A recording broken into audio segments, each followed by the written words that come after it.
जब जब भगवान श्री राम का नाम लिया जाता है, उनके साथ अपने अटूट भक्ति और समर्पण के लिए प्रसिद्ध हनुमान जी का नाम भी श्रद्धा से लिया जाता है।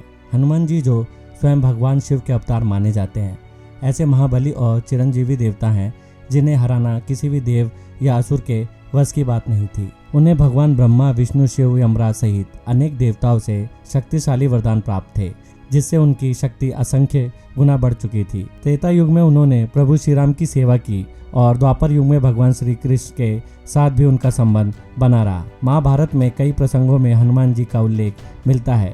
एक ओर जहां उन्होंने भीम का अहंकार तोड़ा, वहीं दूसरी ओर अर्जुन के रथ के ध्वज पर विराजमान होकर उन्होंने धर्म युद्ध में अप्रत्यक्ष रूप से सहायता की। अर्जुन का रथ, जिस पर हनुमान जी विराजमान थे, किसी भी दिव्यास्त्र या बाण से नष्ट नहीं हो सकता था।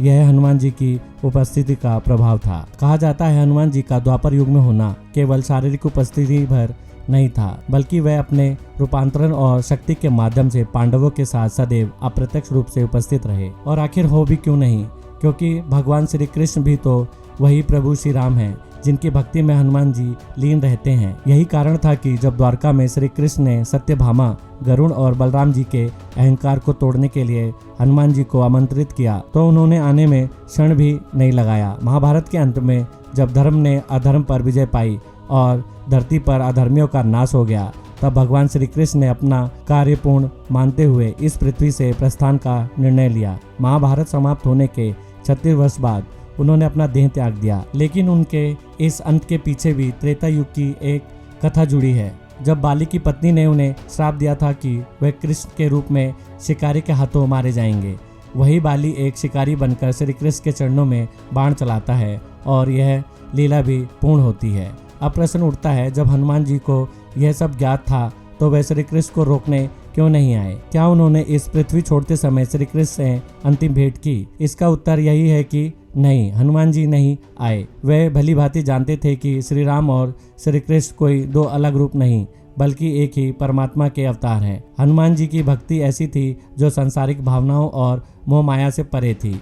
उन्हें यह भी ज्ञान था कि यह सब भगवान की ही लीला का ही एक भाग है। जैसे श्री राम ने लीला पूर्वक अंगूठी पाताल लोक में गिराई थी ताकि हनुमान जी उन्हें बैकुंठ जाने से न रोकें, वैसे ही श्री कृष्ण भी अपनी लीला पूर्ण कर वापस जा रहे थे। वैसे भी हनुमान जी के लिए प्रभु कहीं जाते नहीं और कहीं से आते नहीं, वह तो उनके हृदय में सदैव वास करते हैं।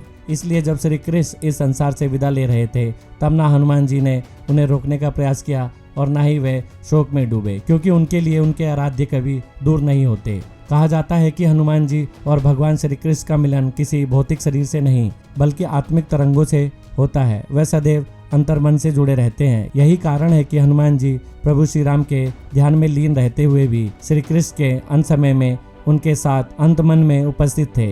हनुमान जी का भक्ति मार्ग हमेशा यह सिखाता है कि सच्चा भक्त वह है जो भगवान की इच्छा को भी उनकी लीला मानकर सहर्ष स्वीकार करता है, और यह भी जब प्रेम आत्मा से होता है, तब शरीर की उपस्थिति जरूर नहीं होती। तो दोस्तों, आज के वीडियो में बस इतना ही। अगर वीडियो पसंद आई तो वीडियो को लाइक, शेयर और चैनल को सब्सक्राइब करके बेल आइकन को प्रेस करना मत भूलिएगा। जल्दी मिलते एक नए वीडियो के साथ, तब तक के लिए बाय, टेक केयर।